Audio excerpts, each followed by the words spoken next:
All right. Kim, can you hear me now? No? All right, I'll go ahead and continue. She might be able to kind of get this recording. So no worries.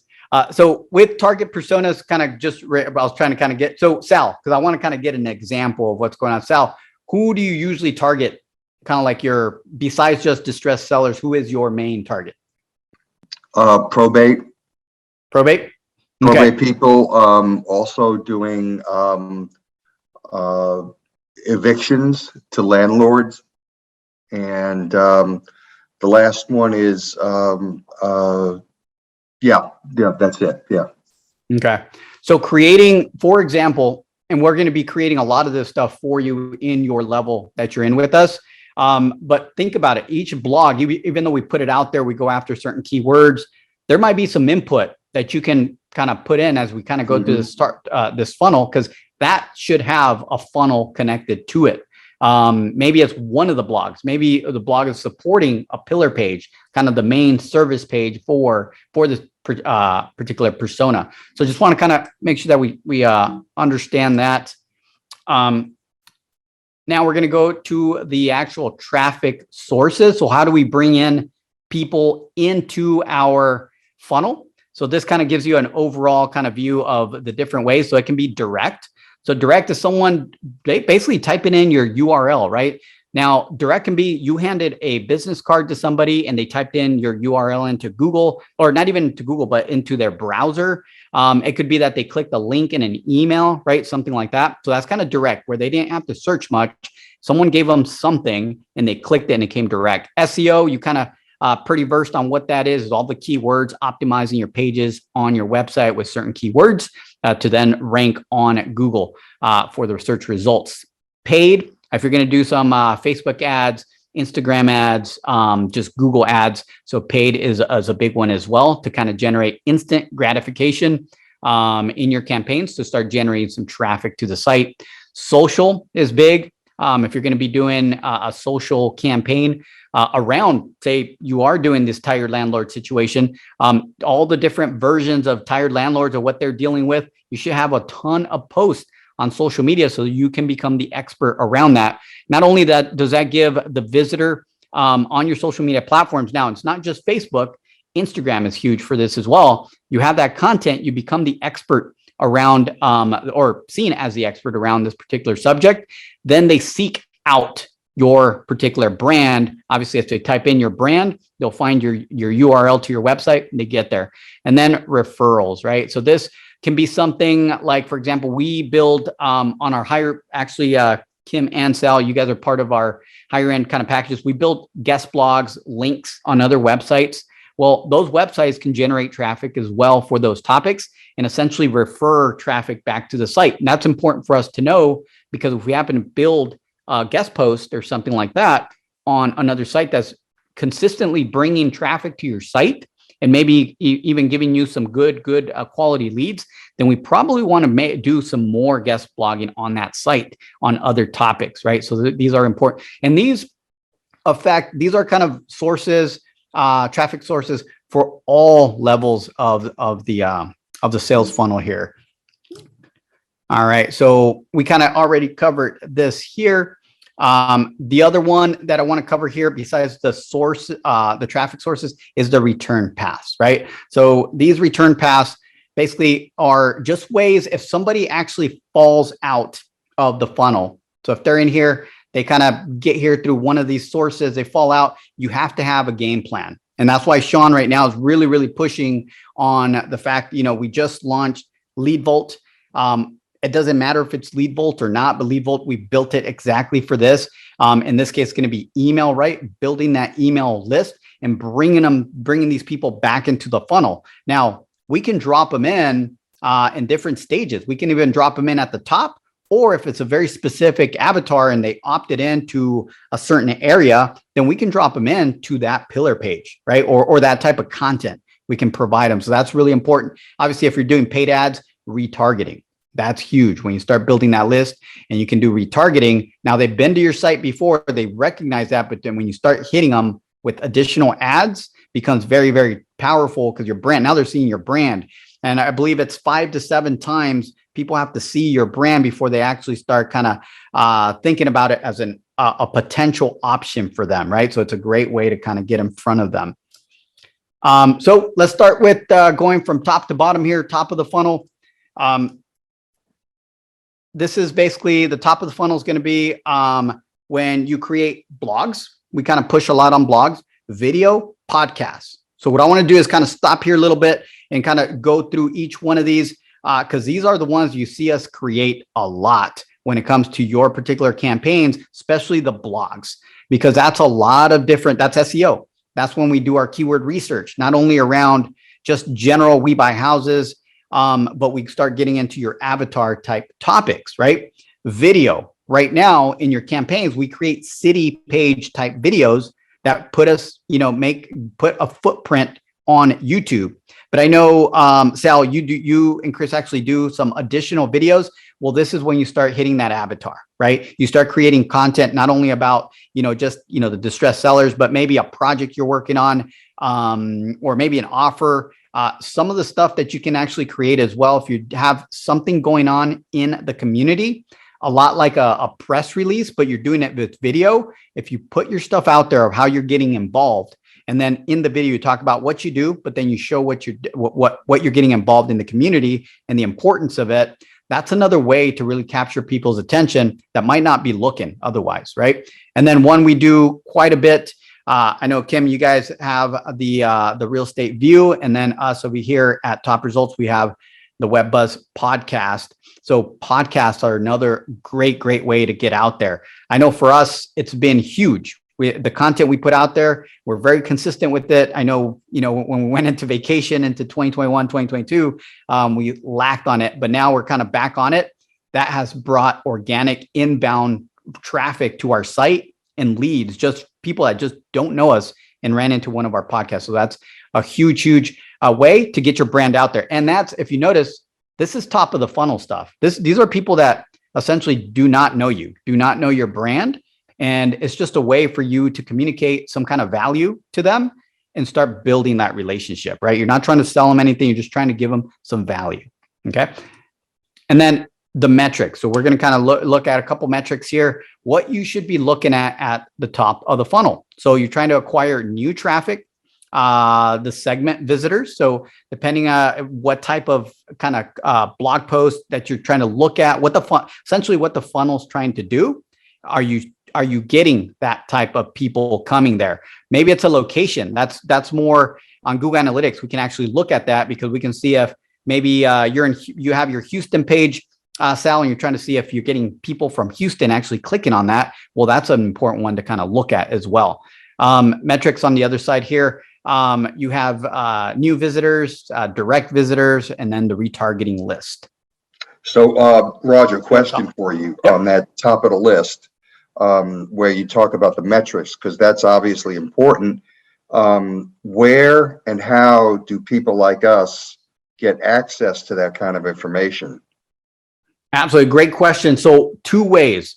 One, when we get it's more like 3 months, 4 months is when I've seen it kind of be worth kind of the while to kind of look at it, when Google Analytics actually has the graphs kind of going up and down and you can kind of see what's happening. Now, if you haven't done any marketing and you look at it 6 months down the road, it probably doesn't look very exciting.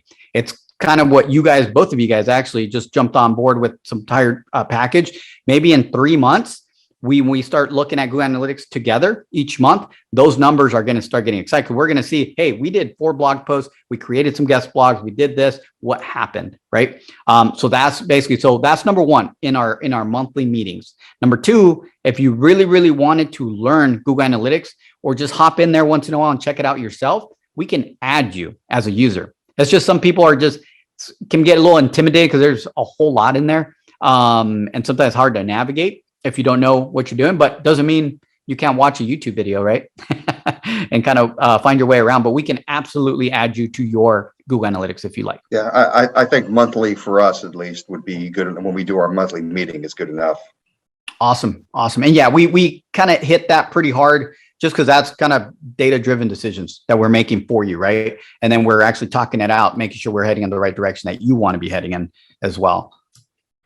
So middle of the funnel, So these are the different things, and this is why this particular presentation was important today, because you have to identify when you first get started those blogs, those videos, that podcast, just the content that's just going to build value and awareness. That's where you need to focus, and you need to focus on that for months before you really start seeing if you're getting any of these other ones, right? Like the lead magnets. That's when you're giving something away, maybe a book.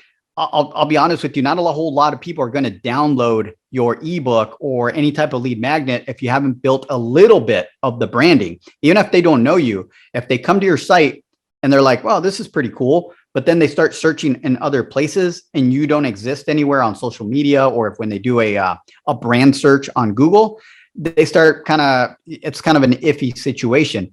But if you do your job with your online presence, just from the top of the funnel perspective with your blogs and all that content out there, if they do a little bit of search, they'll have multiple results with your brand. Now your brand is amplified. Now they feel a little more comfortable opting in and getting that lead magnet, right? So just to be clear here, so it's on the recording, a lead magnet is anything that you essentially, someone opts in to a form and you give them something in return. Most of the time it's a digital asset, right? An ebook, a white paper, some kind of a digital asset. A simple opt-in, it can be just get them to subscribe to something. Maybe it's a newsletter, but just having a form to subscribe. All of you guys actually have that on all your city pages, right? It's just a form. They opt in to get an offer for their house. And then a low price offer and something like a tripwire. So what is that? What does that mean? This is more geared toward like an e-commerce, but it can work with real estate investors. If you have a product, I know some of our clients do, not everybody has this, but maybe you have an affiliate partnership with someone that does home evaluation or something that you can give that's like somewhat in a distressed situation needs to get information, right? So maybe you have an affiliate link that you can get them and you can get it for a good price. So this is what it is, a low price offer. You offer them, hey, do you need kind of like for us to go out there and evaluate something, and we're going to charge you super cheap. So this is what a real estate investor would use it. If it was a standard kind of like e-commerce site or something, it'd be a small product, something like that. But just trying to get creative. I think there's opportunities in real estate investing for this that we're not kind of tapping into, that we'll try to tap into with you guys here in 2022. See if we can create some assets or just kind of get ideas and see if we can create those for you. And here are some of the goals and metrics. So in the middle of the funnel, this is someone that's starting to get a little bit familiar with you. So the goal is returning visitors. So if they came in through the top of the funnel and they left, maybe they came back, they got interested. And then obviously lead generation, to opt it in to one of these lead magnets or just one of your forms, right? And then the metrics that you should be essentially looking at, these can vary, but just returning visitors, new leads, building that retargeting list, and then how many tripwire sales you got. That's if you have some kind of offer.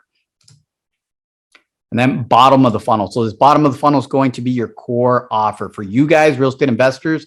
This is basically the sale, right? The home sale, if that's what you're after. In this case, I think that's what it is. Ultimately, we want to give someone an ultimate experience, give them the best possible content that we can around their situation, to where they're saying, all right, now I see all my options and I choose X.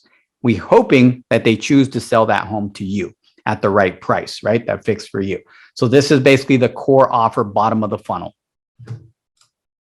Some of the metrics here, maximum conversions, obviously, grow conversion value, average order value. That's kind of more of an e-commerce kind of play there. Revenue per visitor for real estate kind of flex, but from what I understand, I mean, it can be from 10 to 20,000 or more, right? And then obviously the SKUs are more on the e-commerce side of things. All right, retention. So this is one, I think, again, that I'm going to try to create more content to improve this with our clients, you guys, and try to get ideas, because this is where, again, nobody is really doing this.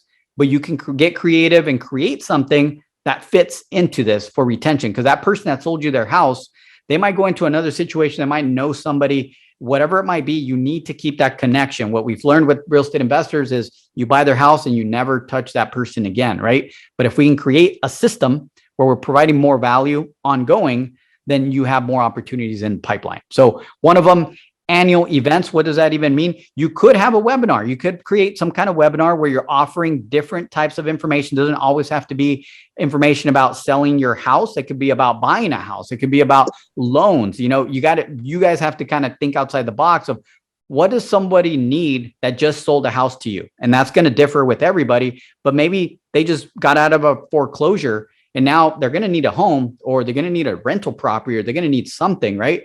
So you can create some kind of event. And here it says annual, but it could just be a webinar, right? Some kind of webinar that you create, and you can invite them to that, just to kind of keep that relationship. Subscription, that's in the opt-in. In the middle of the funnel, they opted in. Now they're part of subscription, your newsletter, some kind of value that you can continue sending to them. And then repeat purchases. In this case is maybe they get into some more trouble in the future, right? And they remember you because you built that relationship. You might do another deal or some kind of family member, something like that. And here are some of the goals and metrics for bottom of the funnel. So repeat buyer, just kind of the grow the LTV. So that's kind of like the lifetime value of the client. Reduce refunds. Obviously, this is more for e-commerce. And then on the metrics, percent of user retention, the LTV and NPS. If you don't know, NPS is basically the net promoter score. Obviously, for real estate investors, that's huge as well. If someone has multiple properties or just people that they know that they can send over to you. So creating a great experience becomes extremely important. So the measure and tracking. This goes back more to your question, Sal, in regards to grabbing, wanting to have that information available to you, or having someone like us that can just walk you through that information monthly, right? So regardless of what that is, usually what we look at on something like that, we're going to be showing you a couple things. So here we put usually a company, the best thing that they can do, they can track about 5 metrics or less, right? For us, what we're going to be showing you is keyword rankings, basically 2 types of keyword rankings. One is going to be for organic, which means when someone does a We Buy Houses in Houston on the organic section, how well you're doing. The other one's going to be maps in the map pack. How well are we doing in the map pack if you do have a Google business profile, because we also target that as well for you. So those are 2 metrics for keywords. The other thing that we show you and talk about is traffic, the overall traffic. So even though we might be ranking, we got to look at the traffic, because some of this traffic might be low. Maybe there's other keywords we can go after that have larger traffic volume, right? And that comes back to us because we have the tools to identify those keywords. We have a set of keywords we go after every time, and then every campaign gets adjusted based on the location, right? And then we look for keywords that might be hidden that we might not see, that other competitors are using to rank, and then we rank those as well. But for you guys, just so you know, we do have like a set of keywords that we already know have high volume, and then we try to rank for those, and then we add as we go. The other thing that we show you is form opt-ins, how many form opt-ins we have, and then calls. So if you have call tracking, if you are using Google Business Profile, that's really easy because it has a call tracking system inside of that.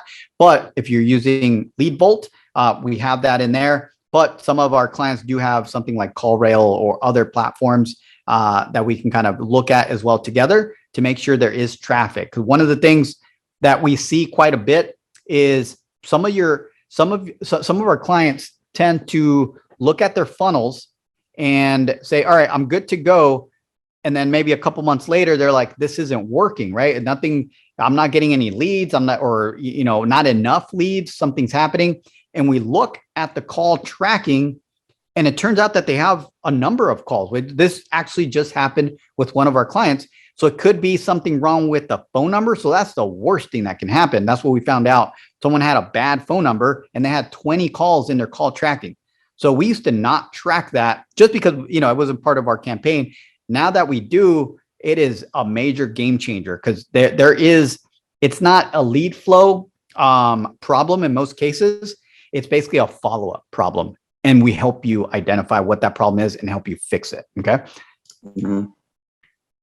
And then this next one right here, experiment and optimize. Very, very important. So not everything that we put out there is going to be perfect. Not even close, right? Depending on what it is. That's why I don't like going after just, one city or two cities. I want that there's a secret behind the 6 cities.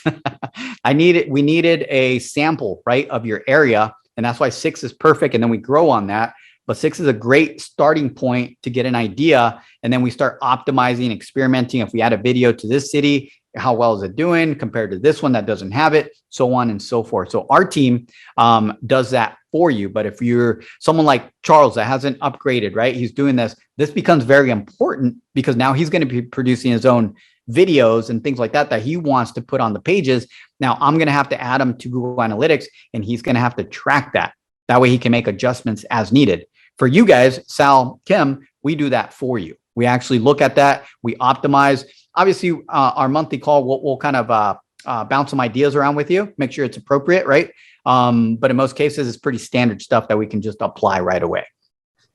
Roger, the idea of going back to clients that you've sold properties to, because it's like copier sales. Once you sell a copier, what do you do? What are you going to do?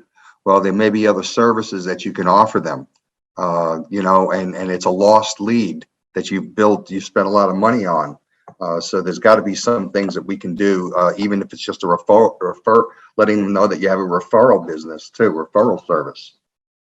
Yeah, absolutely. One of the things we don't talk about enough is referrals, affiliate partnerships, right? Because you just said it right there. You sell a home, or you buy a home, right? You buy a home.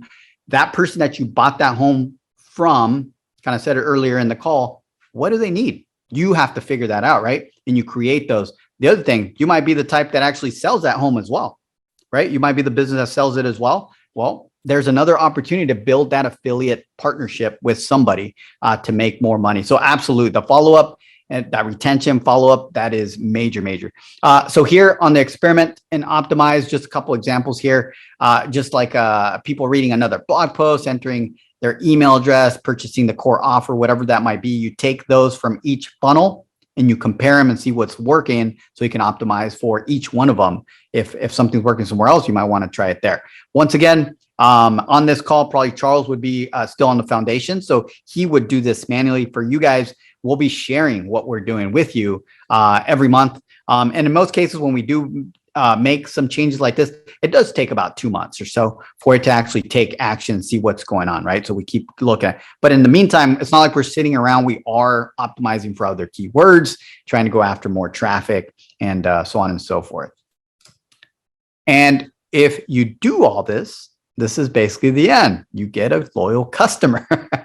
So I'll go ahead and escape here. I'll stop sharing for a moment and I will. Yep. All right. So the sales funnel persona, I'll kind of stop there. A bit of kind of fire hose going through that entire sales funnel. So I want to kind of see what kind of questions we have and then start getting some ideas on maybe something we can look at on your sites.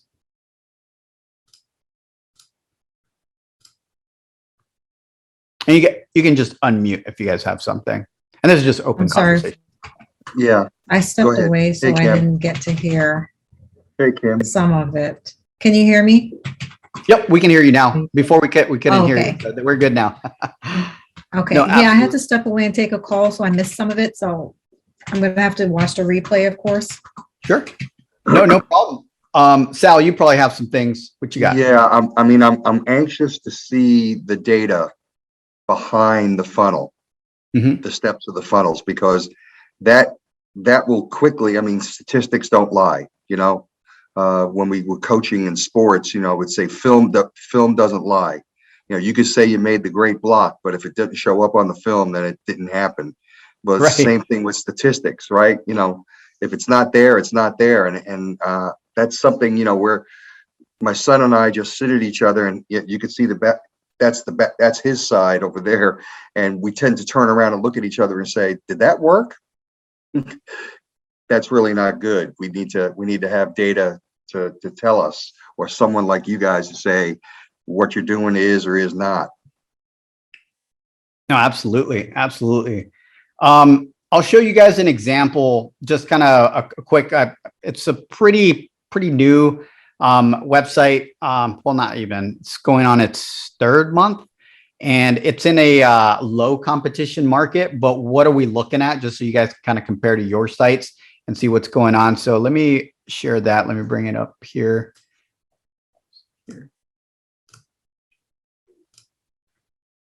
So Kindred, so Dan here, Kindred Homes, he's in the Florida market. These are his cities here.